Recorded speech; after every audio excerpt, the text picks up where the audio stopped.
This is Radio 90210, live here from our studio in Jeddah, with your host, myself, Nina Roh, and Ghali Juda.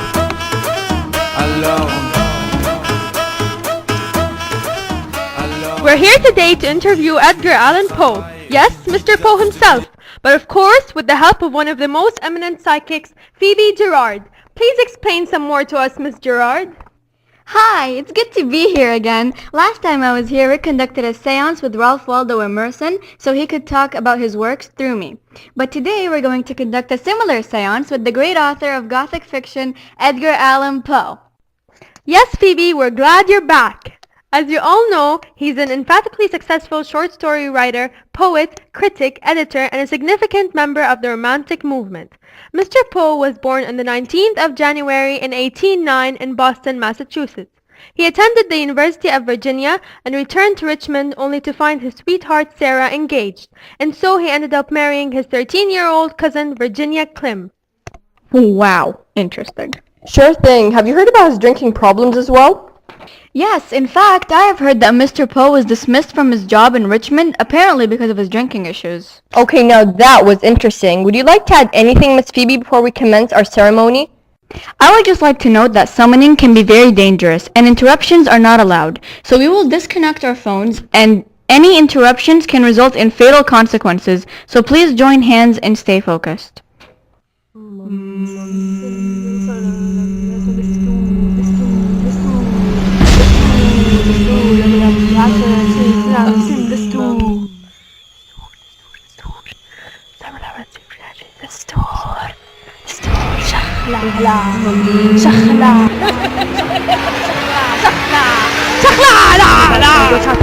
Stop the show, guys. Stop the show. Stop the show.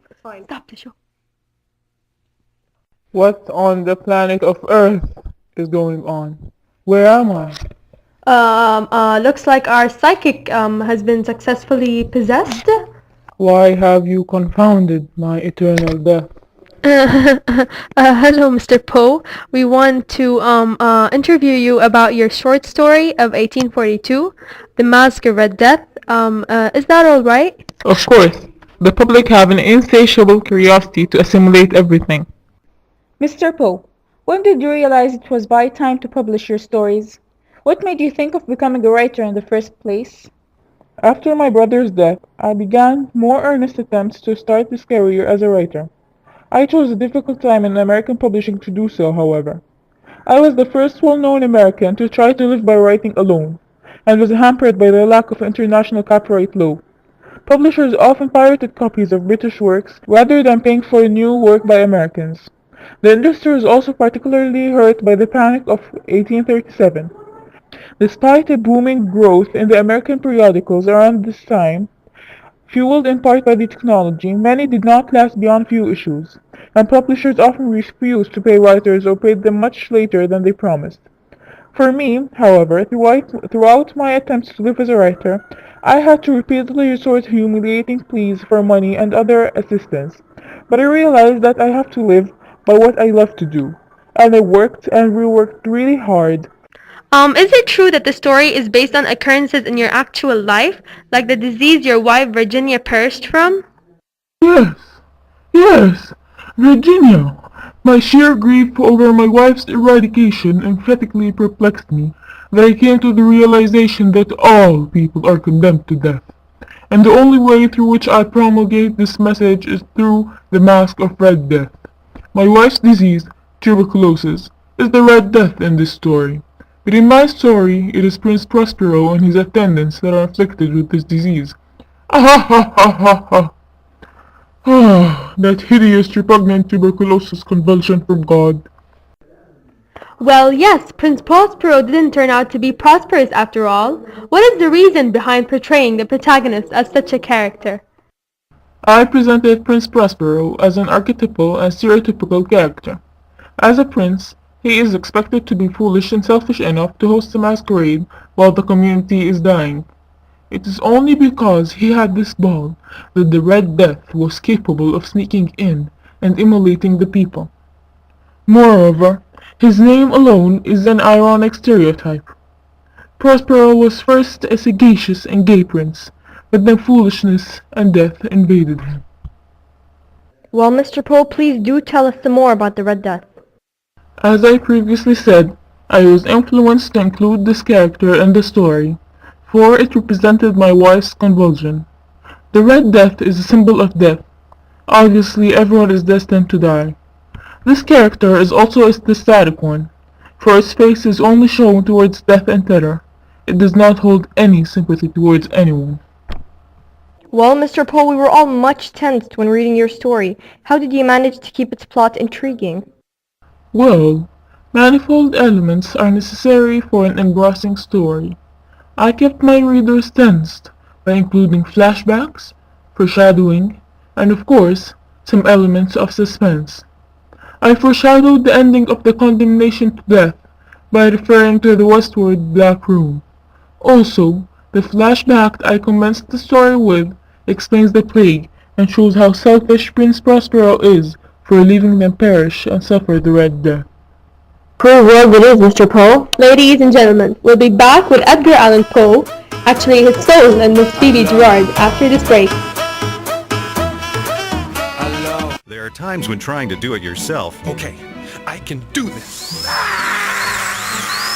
is just a bad idea. They say you'll save money, Ouch! but it doesn't work out that way. And though it may look easy, That's gonna leave a mark. looks can be deceiving. When it's time to move on, contact a realtor, because there's a lot more to selling your home than meets the eye. This is not a prescription. This is Mary, who thinks it might be time to listen to her heart.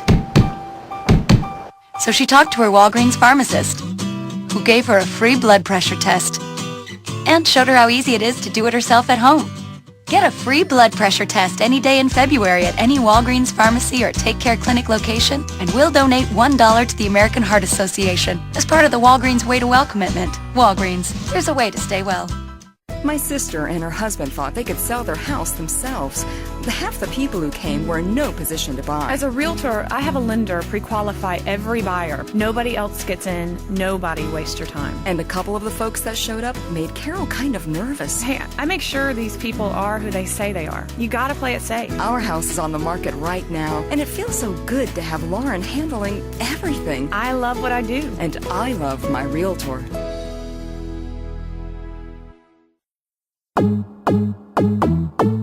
Ladies and gentlemen, we're back with the absolutely great short story writer and critic, Mr. Edgar Allan Poe. Mr. Poe, now we know how Prince Prospero and his attendants tried to cheat death and consequently hide in the castellated abbey. A setting can sometimes serve as a symbol for a larger idea. What is the reason behind choosing this setting in particular? The abbey is a place of confinement. It's cut off and secluded, hidden away where no one can find it. Beyond that, its doors are welded shut from inside, which means everyone's trapped. No one can get in or out. Well, big dark gloomy castles are classic settings for Gothic fiction, so there's nothing terribly new there. But you might also think of the abbey as a symbol of worldly power, standing above the peasants, who we learned at the beginning are being ravaged by the Red Death. As a castle and an abbey, it could represent both the state and the church. What was your main message behind the story? Well, I included manifold in the story. Some themes, like fear and mortality, the death is inevitable, are directly stated in the Mask of Red Death. I do state the secluded people's fear of the chiming ebony clock. Oh, that clock! How would they not fear the time flying by? But at the end, all people will face death and eternally eradicate, lest they be possessed into bodies.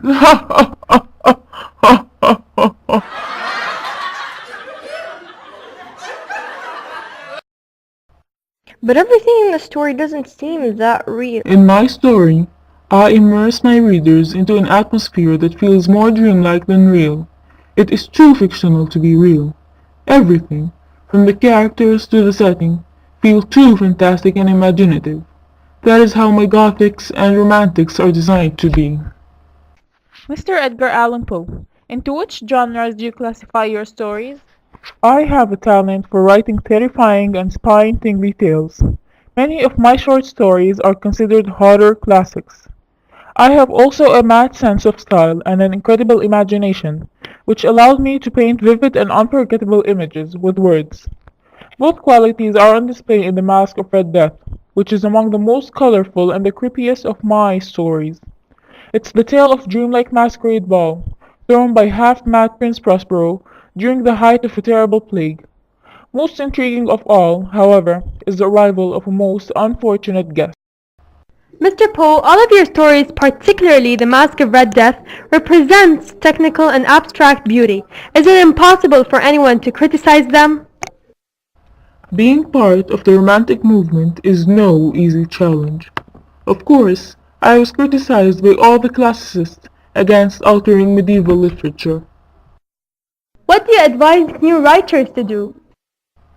There is an old saying, I forgot who said it, so forgive me.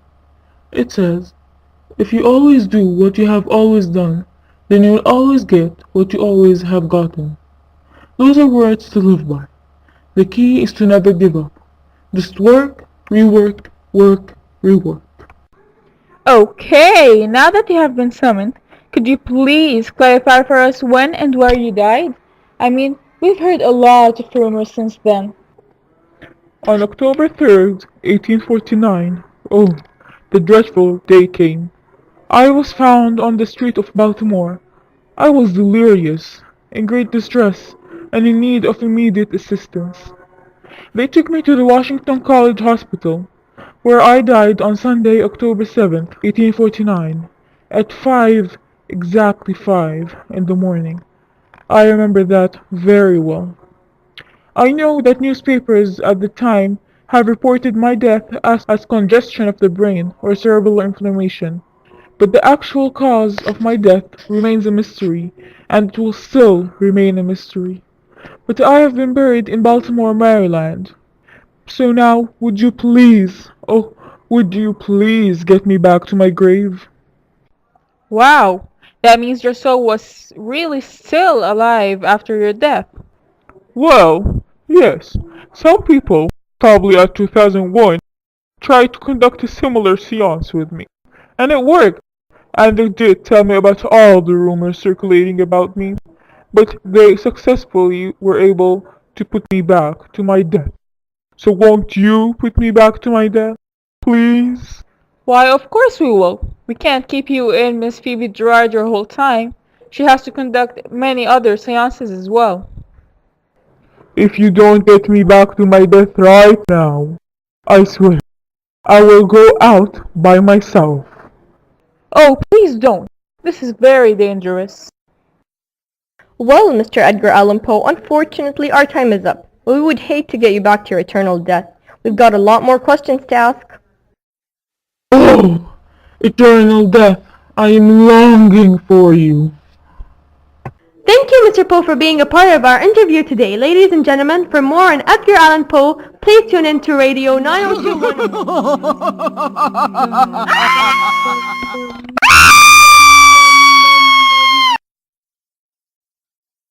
And that was the last of Radio 90210.